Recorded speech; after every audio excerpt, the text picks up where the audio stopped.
السلام علیکم۔ یہ غزل ان کے لیے ہے جنہوں نے بے وفائی برداشت کر کے صبر کر لیا ہے۔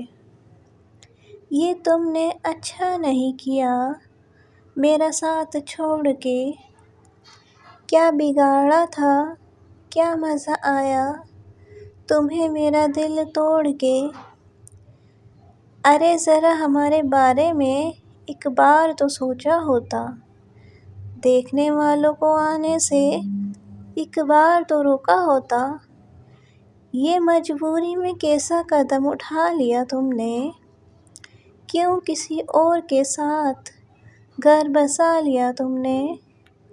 میری تنہائیوں میں تم یاد بن کے رہ گئی ہو، ان باتوں کی تم سے امید نہیں تھی جو تم نے آخری ملاقات میں کہہ گئی ہو۔ ویڈیو پسند آئے تو ویڈیو کو لائک کریں، چینل کو سبسکرائب کریں۔ اللہ حافظ، بہت بہت شکریہ۔